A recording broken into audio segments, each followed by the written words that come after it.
Assalamualaikum warahmatullahi wabarakatuh. I'm Nur Aini. This is the Prime Minister of the House, and this House would block ex-corruptors from running in legislative election. Before going further, I will explain the definition of the motion. Corruptors are people, politicians or civil servants that are involved in the act of misappropriating or defraud of country's money, such as giving or receiving bribes, extortion in office, participating in procurement and receiving gratuities, and so on, which aim to enrich themselves or in groups. In 2018, the General Election Commission or KPU officially enacted new regulations regarding the eligibility of candidates to run in local and national elections.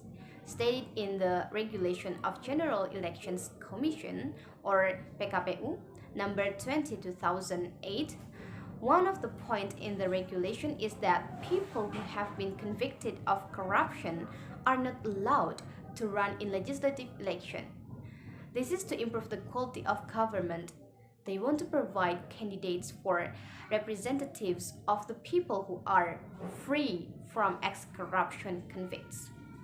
Therefore, I make a claim that blocking ex-corruptors from running in legislative elections means that blocking the possibility of repeated of corruption cases that occur continuously.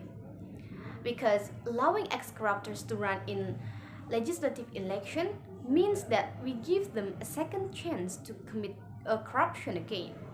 Meanwhile, as we know that corruption is very detrimental, so the government must firm to eradicate corruption if we want to develop. These are the reason why we must eradicate the corruption immediately, because corruption has many negative impacts in various sectors, which include the following. First, harming the economy sector. Corruption can complicate economic development by creating distortion and high inefficiencies. In the private sector, corruption caused the trading due to losses from illegal payments, which can lead to inflation of trading costs. Corruption disrupts the commerce. Second, harming the country's development sector. Corruption also reduces the quality of government services and infrastructure, and also added pressures to the government's budget. The ability of the state to provide people's right is also reduced. Corruption can make the country's development goals fail. Third, harming the general welfare of the country. Political corruption means that government policies are made only to benefit people who can pay bribes. This can be detrimental to small companies, because these corrupt politicians only provide help for the big companies that give contributions to their election campaign. Fourth, harming community social status. Corruptions will create a very high social gap. The rich people will get richer. The poor people will get poorer. The government is elected by the people, paid by the people, and aid for the people is taken away by the corrupt government too. Those are the things that hinder Indonesia to develop. Now, I will give an example of a case as the proof that allowing ex-corruptors to run in legislative election means that we give them a second chance to commit corruption again. There is a case that has happened in Kudus, Muhammad Tamzil. He was arrested because the corruption case related to the assistance of educational facilities and infrastructure in 2004.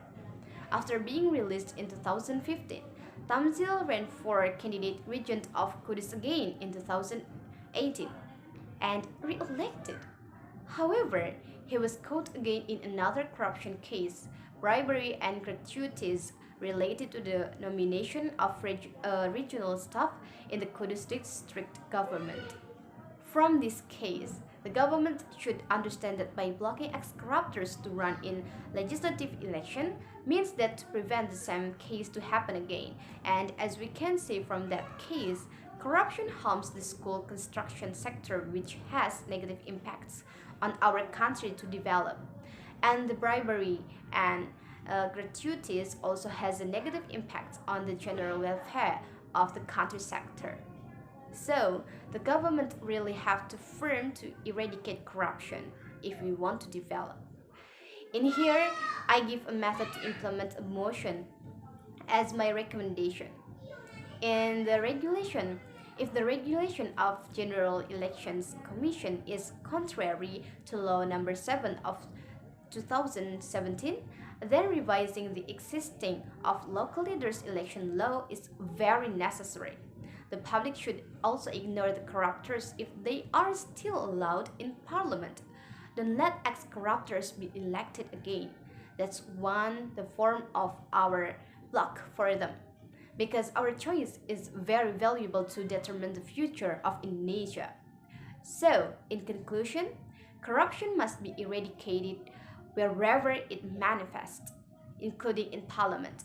If the government wants to improve the image of parliament in the future, then the government must ensure that ex-corruptors must be blocked from running in legislative elections so that corruption cases do not continue to occur for the better Indonesia. Thank you. Wassalamualaikum warahmatullahi wabarakatuh.